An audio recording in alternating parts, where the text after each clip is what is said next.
do so, sellerroundtable.com/live. You can join us in the Zoom meeting, ask questions, participate, all that fun stuff. And we're about to get going. All right. I'm going to remember to record, Amy, I promise. I'll back you up. Perfect. Here we go. Hey, what's up, everybody? This is Andy Arnott with Amy Weiss. And this is the Seller Roundtable. We are super stoked, excited, very, very happy to have the myth, the man, the legend, Dan Martell on. He's an entrepreneur, a coach, an Ironman, a dog owner, a dad, and what else? What else am I missing, Dan? Passionate snowboarder, philanthropist, brother. I try to be best friends to as many people as possible. I'm just trying to live life. And snow biker, right? You had a Hardcore video. I was flipping through videos one day, and one of you riding came up, and my oldest, who's 10 years old, is a super avid dirt biker, and he saw that, and his jaw literally dropped, and he was like, "What is that?" So we're gonna have to check that out. I'm gonna let him get a little older though, because I'm terrified that he'll hurt himself, because he's if you let him on a dirt bike, snow biking is way safer. All right, well, that's good to know. Okay, good because to know. Of the padding, because of the snow. Everybody search timber sled online. You'll see what these machines look. They look like as if the devil created a motorbike, right? They're gnarly looking, but you're in deep powder, and the consequence for me, I cannot ride a dirt bike because you can go from 0 to out of control in about 4 seconds, and but with the snow bike, it's flowy and launching cliffs and powder drops, and it's one of my favorite things. It'd be a toss up if you made me pick between wake surfing or snow biking. I'd be like, oh, don't know which one. All That's right, cool. well, I'm gonna have to green light him on that one. My son, the first time he went snowboarding, went down a black diamond on his own by mistake, and did great. So I guess we'll green light that. So Dan, one of the things that I really kind of love about your journey is your kind of early story on how you kind of came from some hard knocks and some tough times, and really kind of I guess you would say you sharpened the stone in terms of, start out a little rough and just kind of kept buffing it. Tell people your early story and how those kind of trials and tribulations kind of made you where you are today.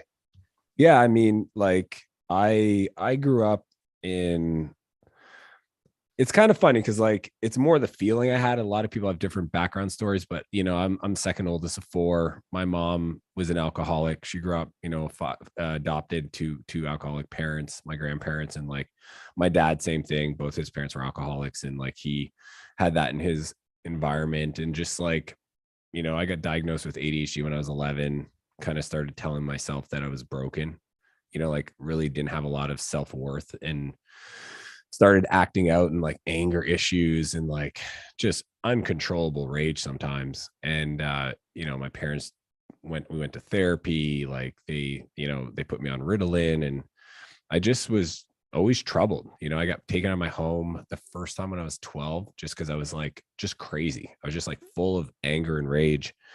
Got put into crisis centers and group homes, and and then I got introduced to drugs when I was 13, and then I just went all in. I have kind of a addictive personality, and ended up in trouble with the law quite a few times, probation, shoplifting, etc., hanging around with the wrong people, and kind of my life spiraled out of control to a point when I was 16. I was drunk and high in a stolen car, and I had a handgun in a bag sitting next to me. And when I stole the car, the cops were looking for me, and I just told myself that if they catch me, I'm just going to point the gun and let them take my life.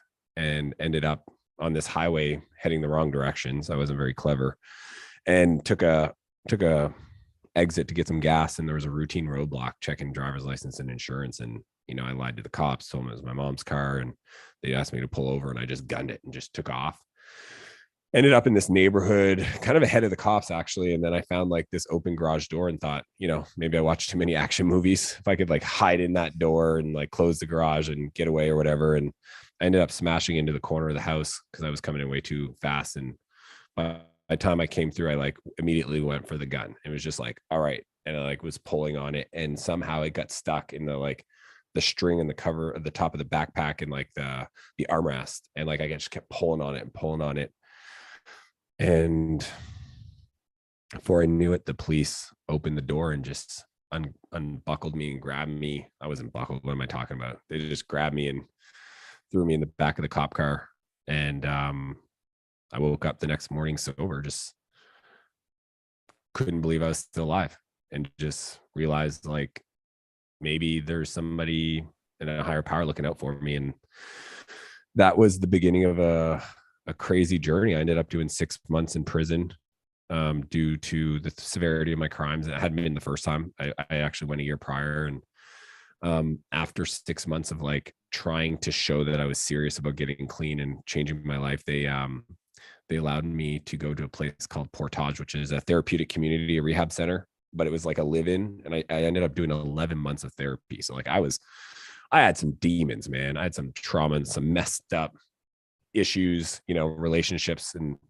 But that was a place where I like did a ton of personal development. I didn't call it that then. It was like, anger management meetings and feelings development and like, reconciling, relationships with my parents and trust with my brothers and sisters and like learning some new habits. And at the end of that program, I actually, and it all ties back to my new book and kind of what do I do today. But at the end of that program, I was helping Rick, the maintenance guy, clean out one of the camps because it was built on an old church camp. And there was this cabin that we'd never been in, and it was full of stuff, and we're taking it out. And in one of the rooms was this old 486 computer and a book on Java programming, this yellow book sitting right next to it. And I was like, oh, that's weird. And I like opened up the book and it read like English. And I was like, oh, I always thought I never touched a computer, but I just assumed it was like super scientific math equations. And it's like, if this, then that. And I was like, oh, weird. So I started the computer and kind of followed chapter 1. And within 20 minutes, I got the computer to say, hello world. And I thought, holy shit, man, maybe I'm a undiscovered computer genius. Like that's how crazy like that moment was for me. I was like, and it was not based on any sound logic or like any like, but that it didn't matter. Like I literally was like, oh, maybe I'm messed up in other parts of my brain, but this is the thing I'm really good at. And I just never knew that. So I just believed this, and it became my new addiction, man. I can't even explain it. And like, I became so obsessed with writing code. And there was this aspect of like writing software that felt,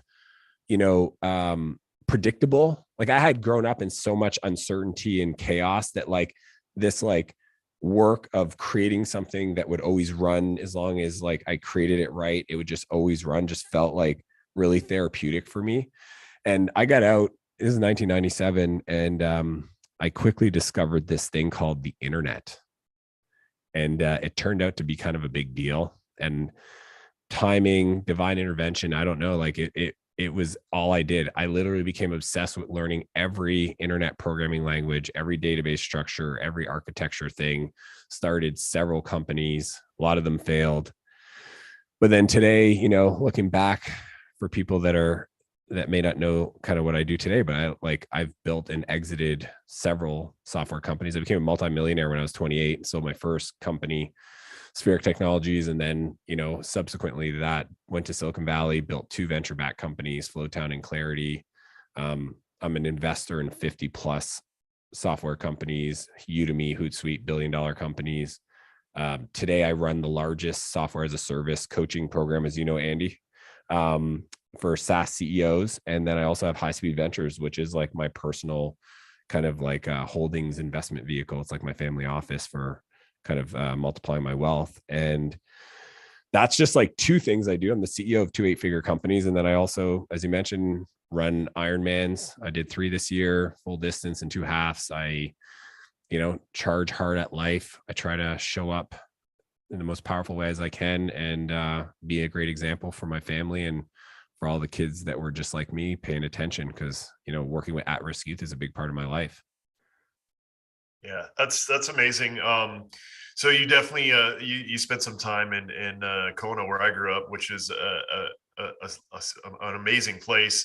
But I was never never could do. I'd watch all the people run by and be like, "Holy crap!" Right? So, cheers, kudos to you for doing that. That's hardcore. A few things I want to touch on that I think is kind of interesting. One is addictive personality and personal development, right? I think a lot of people, grow up with parents who have, addictions, as parents, that's always a struggle in terms of, trying to model what's right to your kids. Um, but I think that what you figured out early on that I think a lot of people need to figure out is with the addictive personality thing is you can be addicted to whatever you want, right? So you can be addicted to drinking, or you can be addicted to working out, or you can be addicted to meditation, or, all these things that if you're addicted to are not necessarily a bad thing. So I think that you figured that out really early on. The other thing I think you figured out early on, with as hard as probably all of those things were, is that personal development, right? So that's ability to go inside and see that, like, okay, here's the issues that I have going on. I have to solve this before anything else in my life is going to work. The other thing is that you share that story. A lot of people would be like, like not wanting to share that story.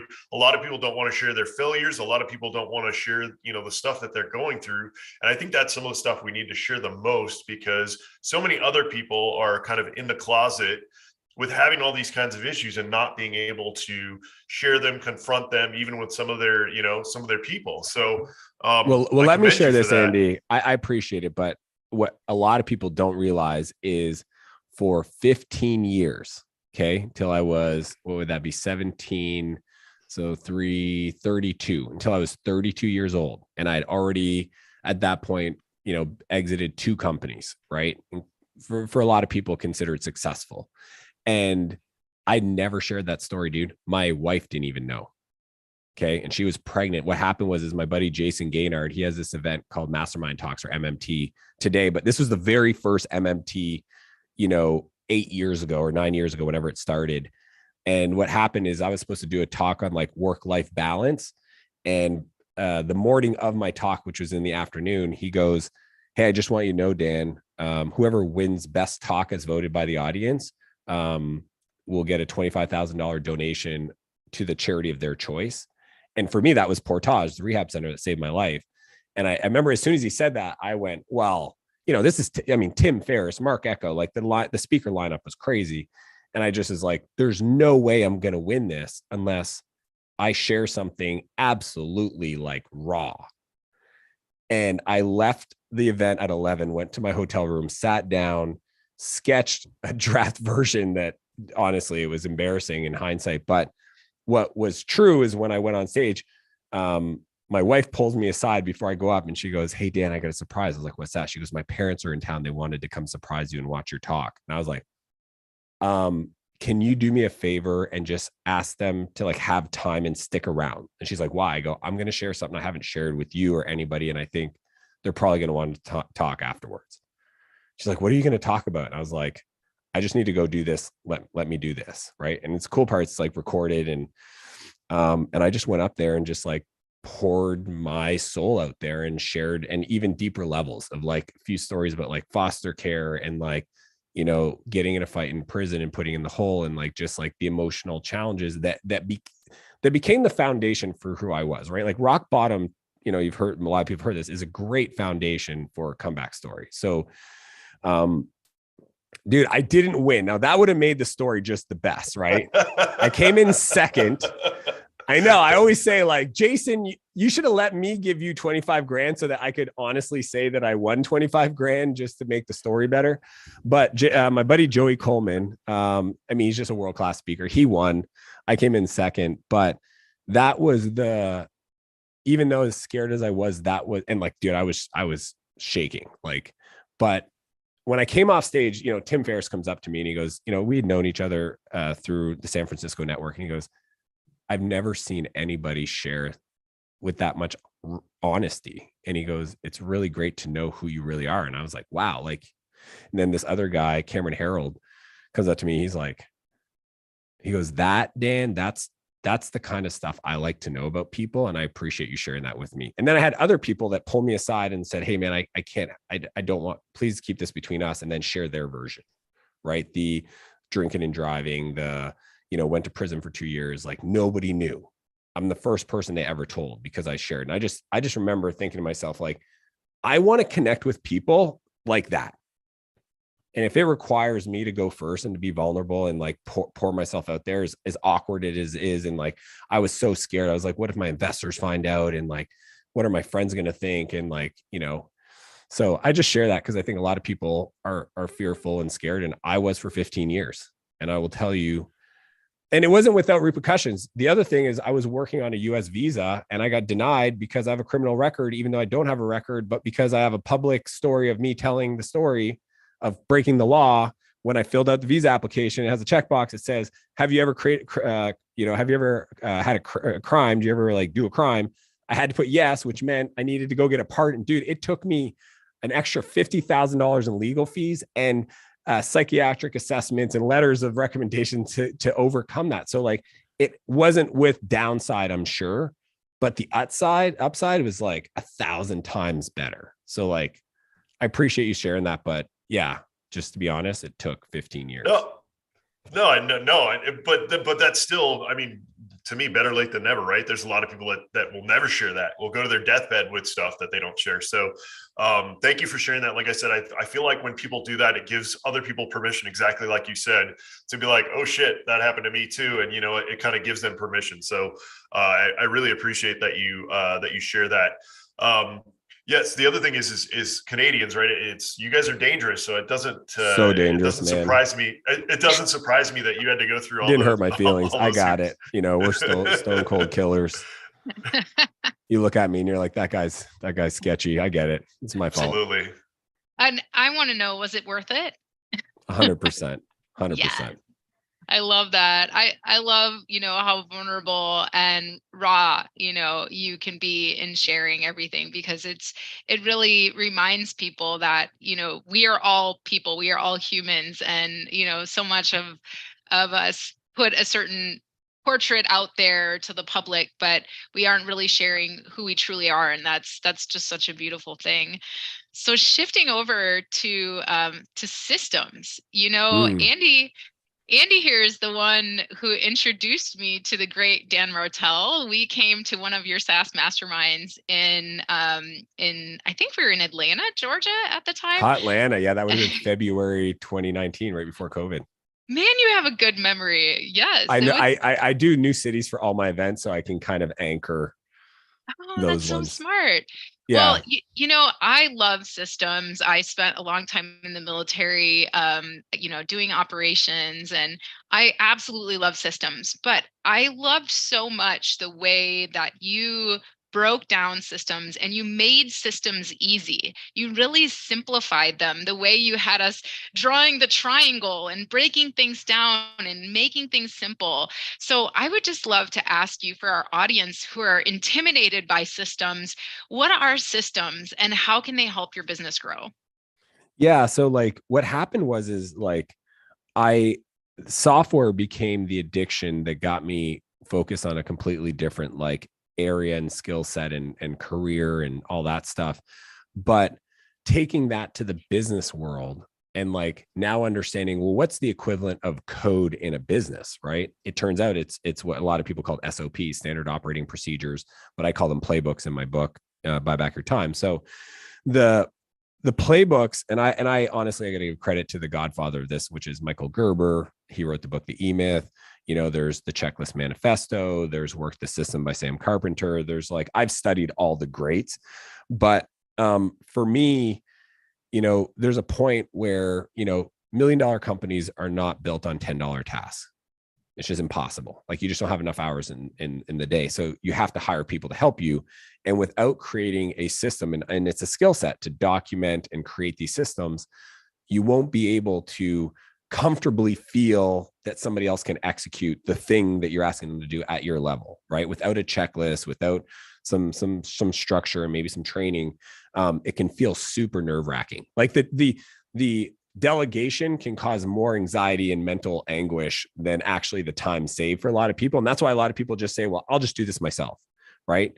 But it's if you want more, you got to become more. So you have to learn how this works. And for me, it's just as simple as a checklist, right? If I was to sit down and teach somebody how to, clean my office or process my emails, I would just make a checklist of what I'm doing, right? And then, and in my book, I actually teach this process. I think it's even easier than that, which is called the camcorder method, where I record myself. And like in today's world, every one of my meetings on Zoom are recorded and they're cataloged, and different meetings get cataloged for different things. But a lot of them is because they become training for the person that I hire to take over that area of my life. Right. So like when I'm doing things like social media publishing, like anything you see me on social media doing, and like I'm all over TikTok, 500,000 followers, Instagram, Facebook, YouTube. I did it all myself and then created these SOPs, just writing down what I was doing. So like Monday I would publish and it would take me 5 hours. I literally would start at 8 in the morning and it would take me 5 hours to like do it all, right? Write the copy, write the email, write the thing, schedule this, do that, publish, upload, blah, blah, blah, like all over, you know? And the only thing I wasn't doing that was just editing. I was at least smart enough to buy back that time. But within 2 months, I had a documented process that I could give to my, at the time, executive assistant, and she could execute it. And all of a sudden I got 6 hours of my day back. And it wasn't like, there's nothing sophisticated about that, but there is like some art to it. Like I would say art, science, right? One of my favorite books on the topic, if people are listening and they're like super system nerds, it's called The Goal by Elad Goldsmith. I think it's called his name. And it's one of 3 books that Jeff Bezos from Amazon recommends to every one of his executives or directors or leaders. Right. And it's all about understanding how systems work. Right. And it's based on this like fable of this guy that takes over the management of a manufacturing shop and like how to like get more throughput. And like, I like it because, you know, my software background gives me an unfair advantage, because if you think of like database architecture, if anybody's familiar with it, it's like you're creating the data structure to then map to the object model that then maps to the front end interface. And if all that sounds like Chinese, I'm sorry, but because I've learned how to do that and decouple things, then when I sit down to create systems, I'm like, okay, this is the checklist, but these are the ingredients.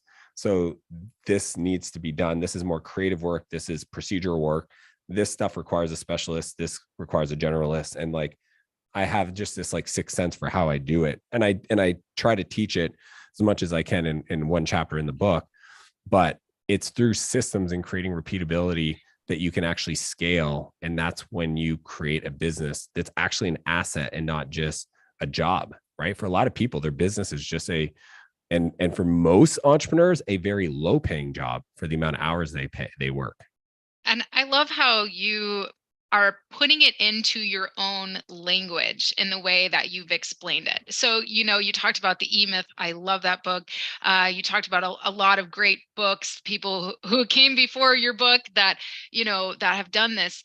But the key, I think, of what you said, if I take anything away from it, is that you put it into a language that made sense for you, where, you know, you understood the language of software, you understood programming. And so, you know, if then, hey, we're making that happen, right? But I think that's what every entrepreneur has to do, is put it into their own language and keep it simple. And that's what you taught us at your mastermind, is like, be able to explain it, and here's some structure that you can put it within, right? And I think that can help reduce the amount of anxiety that somebody might have around a system. But yeah, you're so right. It really does. It can change everything if you can do it yourself and then outsource it after that. But at the same time, put it into your own language and keep it simple, right? Yeah. And I follow it. Like, I'm also like, I create the procedure and then I use it when I'm doing it. Like, these are some of my core cultural beliefs and principles, even amongst my team. Like, if there's a procedure that exists for the thing you're doing and you don't have it open, that's against the culture of our company. The thing, and what I love, like, even your experience with me, like teaching from stage, like that was, you know, I'm a big fan of just like paying for the blueprint. You know, like I hired an E-Myth coach when I was 23, almost 24, before I started my third company, which is finally the one that succeeded. And I was paying $1,500 a month for a business coach when I didn't even have a business idea, because I just had failed twice. I was like, okay, I'm willing to do the work. So it's not like a work ethic problem. It's I clearly don't know what I'm doing and I want to move fast. So I like read the E-Myth and I was like, okay, that is something I was not doing. Let me find somebody who can help me. I got a coach, this guy named Bob.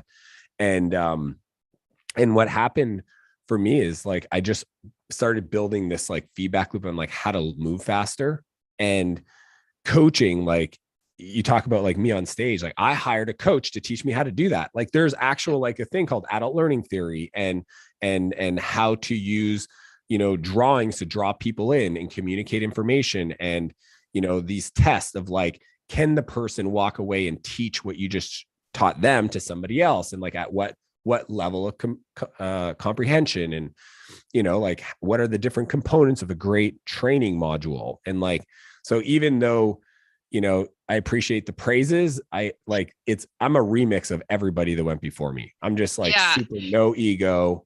I think me.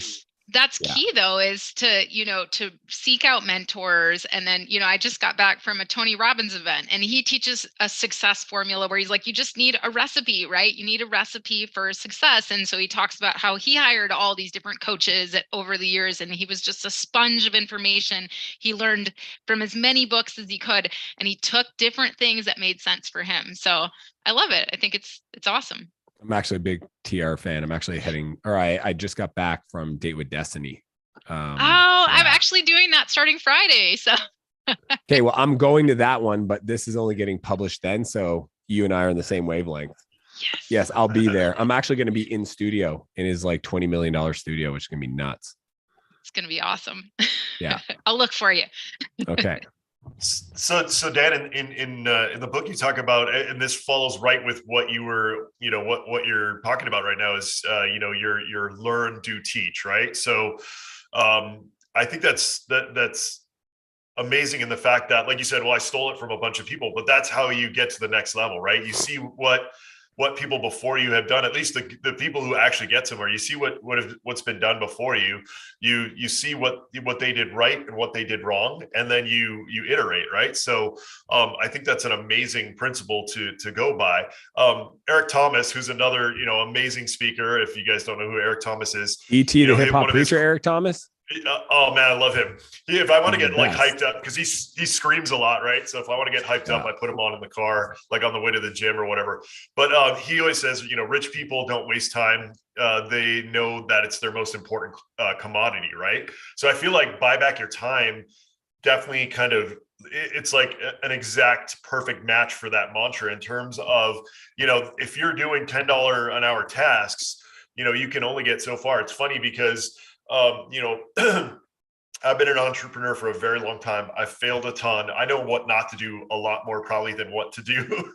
And my wife is becoming a very amazing real estate agent, but she's starting to build teams and do things like that. And it's funny because she'll come to me and I'll be like, oh, you should be doing this, this, and this. And she'll like, kind of fights me a little bit and then kind of sees like, oh, okay, that's good. But then she does it her own way, right? She sees, kind of takes the input. She's been watching a lot of you actually lately. So takes a lot of that input and then implements it. So, we only have, an hour here, but what are some of the main points that you can drive home in terms of, I'm Joe Schmo. I just started my ice cream truck business. And, I really want to know, I have a line down the corner and I don't know what to do next. I'm getting home at 10 o'clock at night. I'm exhausted. My kids are pulling at the dog needs to be fed. Dinner needs to be made. Like what kind of things can people learn from the book that are going to be invaluable? Yeah. I mean, I start off the book, not only sharing stories, but like what I realized, I had to attack the mindsets and the beliefs, right? You talked about like rich people understand the value of their time. Well, it's because they have a belief that they're worthy of that. A lot of people don't feel worthy. That worthiness is at the core of like them not moving forward in any of these ideas in the book, right? Like having somebody help you clean your house to meal prep and all this stuff. It's like, I can do that. And they just don't have a lot of self-worth. If let's just assume that like some of those beliefs were, overcome, the tactical stuff I teach that I think is unique is one, the buyback rate, like helping people understand what is your hour actually worth in your current business. Okay. What I call the buyback rate. And then once you know that, then go do a time and energy audit, right? Because I believe that like, I want to help people, build businesses they don't grow to hate, which is what happens. Most people grow a business and then they hit this thing called the pain line. And that pain line, they'll either decide to sell, stall, or sabotage, right? They'll either, sabotage themselves smaller so because they can handle that, it hurts less, or they can like stall, but they're not really stalling because they're customers want more, their team wants more. So like they think they're stalling, but they're just eventually failing. Or sell because it's like, oh, the grass is greener. I'm going to sell this company, go do this other thing. But like they're the problem. Like somebody in your business has made this work. So if that's true, then it can work. You just haven't figured it out. So once you understand the buyback rate and you have the time and energy audit, you now can like select all the tasks that are low dollar tasks for somebody else to support you on that suck your energy. And that creates this bucket of stuff that you now have to learn the skill, what I call in the buyback loop, which is audit, transfer, and fill. Audit your time, which is time and energy audit. Transfer is understanding some of these strategies, like Amy, you mentioned, you know, the playbooks, and like I teach this framework called the camcorder method, and the course and the checklist and the cadence, and like, so there's that. And then honestly, even just fill, right, Andy? It's like, imagine I said to the people listening, like, okay, poof, magically you got 2 days extra a week. Thursday, Friday's free. You don't have to work. You've got somebody else doing that stuff. What do you do with your time? They wouldn't know. That's the truth. I'll tell you what they'll do, because I've seen them do it over and over. They'll call their friends, go for lunch, get on Netflix, drag their feet, go to the gym late, you know, like approach their day with zero sense of urgency, right? Like I want to teach people to approach their day as if they were flying out the next day. Most people are the most productive the day before they have to travel. Okay. It's a forcing function. So you just got to figure out how to create that sense of movement. And the fill part, which I think is like, hopefully should inspire people. It's one of 4 things. You're either doing more of the thing in your business that makes you the most money. And if you have an ice cream truck, maybe it's selling ice cream, right? Or maybe it's partnering or finding other opportunities to sell more ice cream. Maybe it's doing a retail deal. It may not be selling more ice cream. You might be at capacity. So it's like, okay, buy back your time from making the ice cream. And then now all of a sudden you get that time back, go fill it with things that are gonna make you more money. Well, go to the local grocery store to see if you can get your ice cream in pint size in their displays. And then if it's not that, then it's skill. Okay, what skill? So here's where I'm at. Here's this future I want to attain. What's the gap in skill that I currently don't have that would be required to achieve that? Most people don't realize that they're just not capable to handle the level of complexity that future state is going to bring, right? And you see this all the time with like lottery winners and sports athletes. Like, poof, you now have $10 million in bank account. They have not acquired the skill to manage that level of wealth. And with that, in 2 or 3 years, it is gone magically every time. And they go like, how did that happen? It's because you tried to skip levels, right? So it's like building those skills. Third is mindset and beliefs, right? Like, how do we feed our mind and our belief sets and like really work on that trauma and our default response? I have a whole chapter in the book called the 5 Time Assassins, because I realized like entrepreneurs, even if they don't buy back time, if they just stop doing these 5 time assassins, they'll actually get more time. So I wanted to start by telling you how to get time without spending $1 and teach you how to fill it. And then if you start to do that, you should trust me to then actually deploy some real money. And then the 4th one is relationships, right? Like at the end of the day, if I've got extra time in my calendar, I should ask myself, this future place I want to get to, what are the relationships I would probably need to have to make that journey enjoyable and easier? And start today to invest in those relationships. And if you're an introvert and you're like, I don't want to, go in person and to events, hey, start with Twitter, start with Instagram, start with whatever. I mean, I've built relationships with people that left comments on my YouTube videos or sent me emails or whatever. Like the author that wrote the first book I ever read, Tim Sanders, we were email friends for 10 years. Okay. And he helped me out and gave me guidance and all these things. So like relationships is a big area. And if you do that and you keep trading these time trades, that's how you buy back your time and create. The more you grow, the more your life gets better, not harder. Right. And you don't end up hitting the pain line. And that's like the mission I'm on, the movement I'm trying to create in the world is I want to help more entrepreneurs create their art. I want them to do more in the world. And that's why the subtitle of the book's, and build your empire, right? Get unstuck, reclaim your freedom, and build your empire. I actually want to encourage people to not 4-hour work week it, but like learn this stuff so that you have more capacity to give. Yeah, I love that. So one of the things that I kind of was thinking about as you're talking is you're saying, if you're flying out the next day that you get things done. What I've figured out is on my calendar, if I'm like back to back to back to back to back stacked, right? Like if I have something to do with every minute of every day, I'm getting things done, right? Because it's just you have intention. You're starting out the day with intention. And those days where I have these kind of gaps, I'm, like you said, I get distracted and I just kind of float off. It's unintentional. It's not like I don't have these goals that I'm setting. And it's very similar to, I think it's called Parkinson's law, right? Where it's like in your bank accounts, like if you leave a bunch of money in there, you're going to spend it. Or if you peel some off and like put it in a different account, you're not looking at it, stock account, whatever, you're going to use what's there or what's not there. So that's absolutely spot on. The other kind of mantra, I've been following you for quite a long time, is JFDI, right? Can you kind of tell people what that is and how I think that it can be a blessing and a curse, right? Because if you're not intentional, once again, with that, you got to have, you got to do some aiming before you just fire. So can you talk about that and how that's kind of driven your success and kind of the mantra of what you do every day? Yeah. Like, so on my McLaren, my license plate says JFDI. Okay. And it's a reminder because it's so important to my life. In my manifesto, it's in the bottom right corner. Like JFDI is kind of like this philosophy I created because a long time ago, I had a friend of mine, I was in my 20s. He said, Dan, you know what's different about you? I said, what's that? His name was Gare. He goes, you have no, what he called knowing doing gap. I said, what do you mean? He goes, when you know something, he said, I teach you something and you go, oh, got it. And then you just like, you stop talking to me and you run away. And then I'll meet you a week later and you're like, hey, thanks for that thing. And here's what it's doing in my business. He goes, I tell this stuff to people all the time and they don't do anything with it. And he goes, that's very unique about you. And I was like, oh, well, I just don't have time to waste. And it sounds like a good idea. I'm going to do stuff. And like the whole idea of like shooting. And then I read Good to Great by Jim Collins. And, in it, he talks about shooting bullets and then cannons.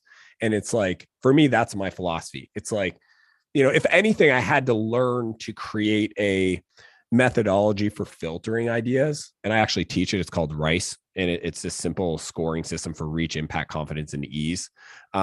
Because if not, then I can be too quick because I have a team of 100 people. So like, I can be really like disruptive, where I'm like shooting from the hip and like, got this idea, call this person. And, they're busy on like quarterly rocks. And I'm like, go do this. And they're like, oh, the CEO just called, like I'm supposed to do this. And then the manager calls me and I'm just like, okay, I gotta stop doing that. So I had to like protect my team from me, but that is 100% one of the things that I think a lot of people lack is just taking action.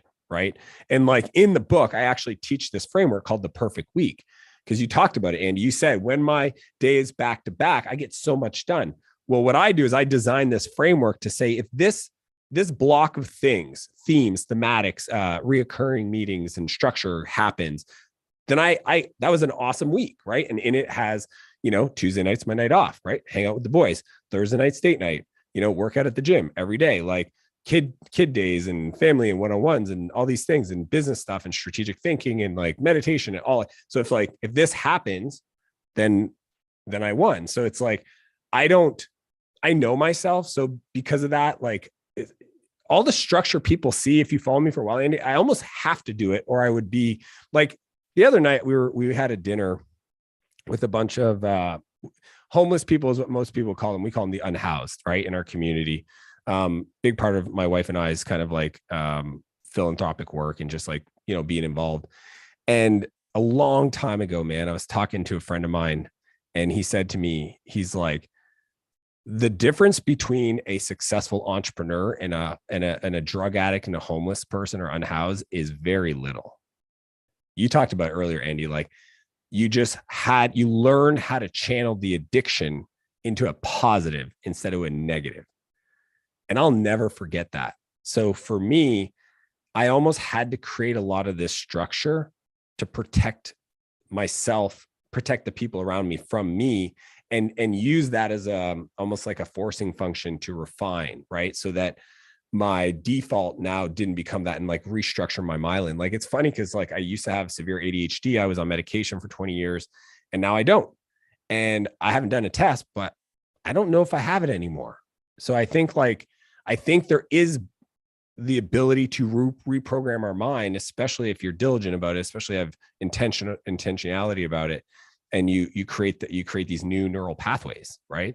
So that's what JFDI is for me. It's like, never forgetting the things that made you successful, but also understand what the downside is. And the one thing is, it's like when something resonates with my soul, I just look at it as like, God speaking to me and saying like, that's the path, right? It's like, and we see it all the time. We're like sitting next to somebody and something pulls on your heart and says like, you should say hi to that person. You're like, whoa, what?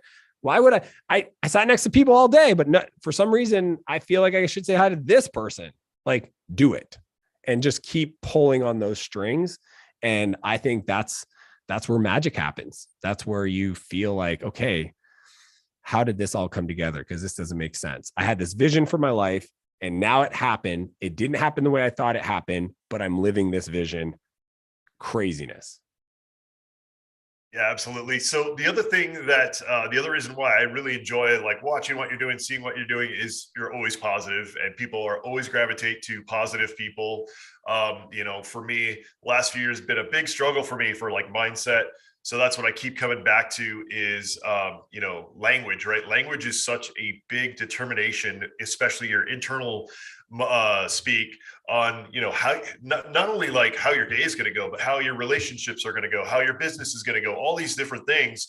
If you wake up in the morning and you're like, oh shit, it's 6 a.m. My stupid alarm went on. I got to get out of bed. It's a little cold. And, you just start like flipping through all the negative things, then your day is going to end up that way because you're starting on that wrong foot. So one of the other things that I think that you do really well, and I don't know about if you talk about this at all in the book. I assume you do, because you there's a lot of the stuff you cover is with this is, in terms of business, in the business world, poverty language and prosperity language, right? And I just watched a video, I think you might have put it up recently, that was like, you talk about, even writing out your goals for the year, instead of like, I want to achieve X, Y, and Z, you said, I'm going to achieve, like you're already putting that intention in the language. When you put that out into the world. Yeah, possession. It's actually, I have, like, I already have this. Like, you got to write it as if it already exists, right? You're I'm a big fan of like, spirituality in the universe and like, probably what most people consider woo-woo, but like, it's just real. I'm not going to even defend it anymore. Like, energy is real. If you don't believe that, you're silly. You got some levels of self-actualizations to go up on. And the metachlorines, right? The metachlorines are real. Yeah. I agree. But what happens is your mind thinks and executes in pictures, right? Like, there's real science. The very simple one is you have this thing called the reticular activating system that is the filtering of all the sensory, right? Like, most people don't realize that if you accepted all the sensors going off in your space, you would have a religious experience. If that thing went away, it would feel like the ultimate oneness, because, people don't realize like how much light and information and sound and noise that your brain is actually processing. So what happens is your brain uses imagery to like set priorities of what's important to you. So when you use these possessive statements of like, I have $10 million in my bank account, it's not, I will, it's your brain visualizes $10 million in bank. You literally will, if I say that, Andy, I don't know what bank you use, but you'll go to your Chase or your RBC or whatever country you're in, and you'll like visualize a $10 million balance in there and all the zeros. And like, if you do that, then all of a sudden your reticular activating system looks, the RAS looks for opportunities in your day and your decisions and your to-do list that align with that, right? And it's literally almost like a filtering and a ranking process that's starting to happen automatically, right? If it's a lot of people, if they're like about to buy a new red Civic or whatever, some car, all of a sudden now they see them everywhere. Well, they were always there. You just didn't have your RAS focused on it, right? So when you start getting crystal clear in imagery, visualizing that future. And here's a cool one for people if you want to get even nerdy on this stuff. Anxiety is based on a low energy forecast of a future that never happened. Depression is based on a low energy history that just isn't true anymore. And fulfillment only happens when your daily actions align with the vision that you've set for your life. And when you don't have that, that's when you're not happy. So if somebody wants to get from a depressive anxiety, self-limiting belief state and amplify that, just start doing the things that you know your higher version of yourself in the future would be doing today. Right. And if that's showing up on time and making those calls and going to the gym and reading the book and, feeding your mind positivity and saying no to a friend for that weekend barbecue invite, because you know that nothing good is going to come from it. Like when you start acting today aligned with that future person you could become, your emotions completely change. You literally vibrate at a different level. Yeah, absolutely. So what somebody just told me recently is one of the things that they did is they like knew that they wanted like a Tesla or whatever the car was. And they said what they did is they went to the dealer and sat in the car. Yeah, and that sounds like silly to people, but exactly what you're saying is they sat in the car and they visualized, okay, this is me, closed their eyes like, okay, this is me driving this car, right? So I think that's not silly. If people think that's silly, that's crazy. That is exactly how you should do it. Here, you want to know like next level. I want to teach shit people nobody's ever heard of. Okay. My password was my physical body. Like literally I wrote the password to my laptop of what I would weigh in my body fat percentage and my strengths. Okay. My VO2 max. It was part of the password. Okay. So when you start adding it to activities you may do a dozen times a day, when you visit the place, like you said, go another level further. Don't watch YouTube videos unless it's about Tesla reviews and Tesla owners and Tesla people and Tesla communities and go to the Tesla meetups and go find the local people that own Teslas and make friends with those people. Like, take it to that level, right? I'm doing a lot more private aviation. And is it a surprise that most of my friends now own their own jet? No, it's because I made that part of a decision to like bring that into my life and be around it and get comfortable with it and ask the questions that I just wasn't clear on to program my mind to find opportunities to get those outcomes, right? Recently, my buddy Keith, I was with him 2 weeks ago, and he's always wanted a Lamborghini. And he just financially, it just never made sense. He's doing really well, but it's just like, he's got kids and a family and I just told him, I was like, keep putting it out there. Like you've got a Lamborghini mindset, like just like be there, own it, blah, blah, blah. Crazy story. This guy, I think his name's like Lambo Dad on Instagram. I don't want to call him out because he might get a bunch of messages, but this guy on Instagram was following my buddy, loved his content, and wanted his car in California where my buddy lived and offered to ship the car there so he could keep in his garage so that when he was in town, he could use it there, and said he could use it anytime he wants. Oh my gosh. And I share this because people confuse the outcome with the effort. They focus on the what, and then they get stopped by the how. And I'm telling you, go to that place, allow yourself to dream. I talk about it in the book. It's chapter 13, 10X vision map. Allow yourself to have a 10X vision for your life in all areas and be okay that if you hold that truth, because I really think, when people talk about manifestation or whatever, I'm not going to discuss, you have to take massive action, like 100%. But here's what manifestation truly means. At what degree out of 100 do I believe? And to what degree out of 100 minutes per day was I able to hold that truth of a future at a 10 out of 10. So let me explain that. 10 out of 10 belief. Like, do you truly believe this? Like certainty to a level, like it will 100% happen. I don't care about the timeline. It will happen. I'm willing to do the work. It will eventually happen. I will make it happen. Are you a 10 out of 10? And then every minute of the day, if I asked you, were you able to hold that belief at a 10 out of 10?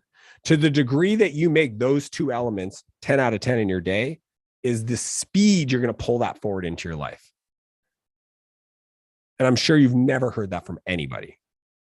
That's absolutely epic. And I mean, it's one of the things that I've done recently, which has made a big impact, is something as simple as curating my YouTube viewing, right? So now instead of, I'm one of those people who gets sucked into politics, right? And it's rotten. It's so rotten. And I just have to like purge myself of that. So now my playlists are people like you, and then people like Eric Thomas, and it's all positivity. It's all pushing me in the right direction at night when my wife and I sit down. It's rare that we ever put on any type of entertainment. Now it's mindset. It's all these things. And another thing is, it came back to something I had watched from you years ago. That was, you said garbage in, garbage out, right? Like, if you're watching all this garbage, flipping through TikTok and seeing all these girls with their booties shaking, like, great. You're numbing yourself for that 15 minutes to cure yourself from this perceived boredom, which doesn't exist. If you actually had a goal, had some plans, had some intention on your day, had a stacked calendar, then you're not going to do those things. So I absolutely love that. One last thing before I hand it over to Amy real quick is aviation. It's so funny, Dan, because the more I learn about you, the more I laugh, because I was an air traffic controller for 13 years. I built all my software stuff in the Bay Area, till for doing it and mood lighting and stuff. But it's funny how I think a lot of maybe age-wise too, we're similar in age. It's a crazy, curious journey.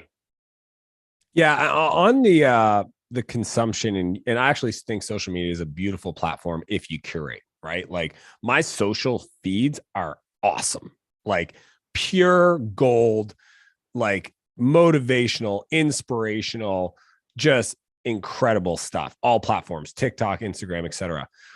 And to the point where, like, a long time ago, probably 10 or 9 or 11 years ago, I had to politely ask my family members that when they come into my home, that there's no conversations about the news. There's only conversations about things you're currently working on, or things or ideas about the future that you want to work on that's exciting you. Anything that sounds like the news is kindly requested to not. We had a sign when you walked into our house that I probably should put back up. It said, I got it from Oprah. She says, "You're responsible for the energy you bring into my home." And people understood where I was showing up. And if you tried to show up with that kind of like crappy attitude and behavior, it was just a politely like, "Hey, you got to go reset. And when you're ready, you can come back, but I'm just not going to have it." Like, I have probably to a fault, Andy, like, I don't know about other people, but like, I have no, my candidness level is pretty high. My need for being accepted is like 0. I don't care. I just understand what I need and and the people I love, what I want to create for them.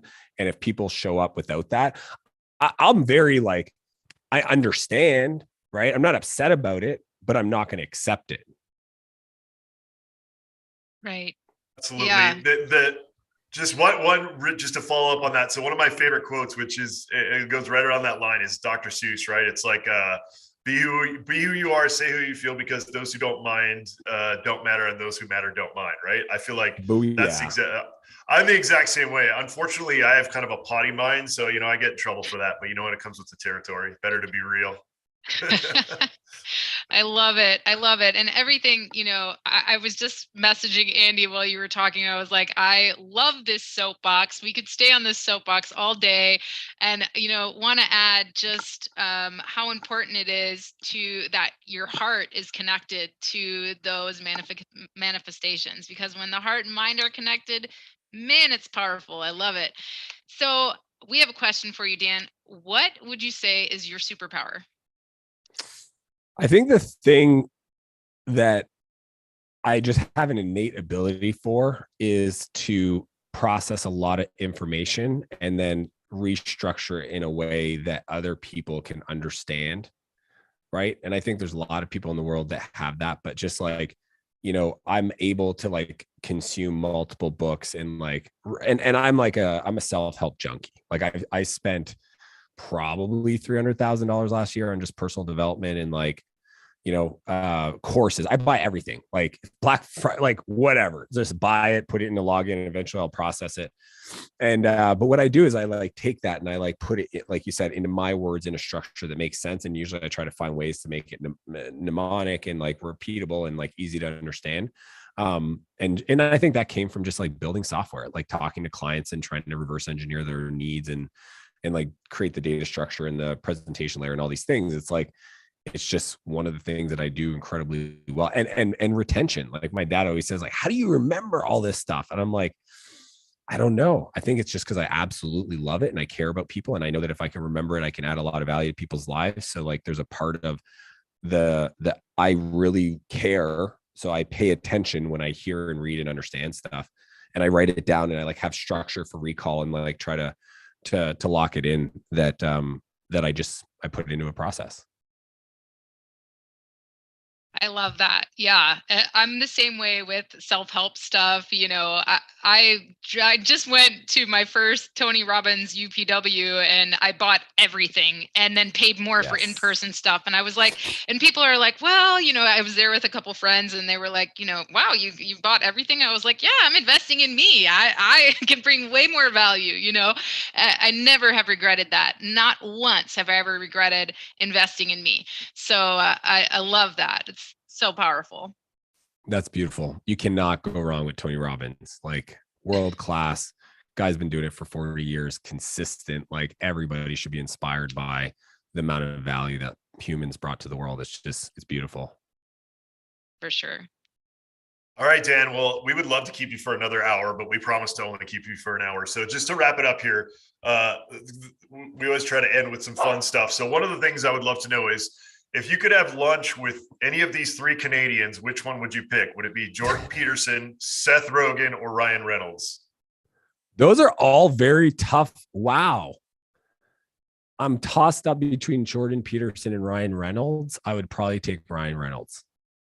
It's a good choice. I think I'd agree with you there. I love Jordan Peterson, but he's a little heavy. I can read lunch. His thoughts. Ryan, I'd want to double click on some of the stuff I'm watching to understand his thinking. What's cool is he just spun up that digital marketing. I mean, he's an amazing entrepreneur. He's clever. Yeah. He's on the same path as The Rock and others. So like he's super awesome. Clever. Yeah. And then he had that aviation gin and all that. Yeah. He's good stuff. All right. So a couple of things is, where can people find you? Yeah. So if you want to buy the book, buybackyourtime.com. Go there. I redirect you. It's on all the different places. I would just ask one thing. If I've ever created value for you and you read the book, can you please leave me a review? Amazon, that is the game changer for me.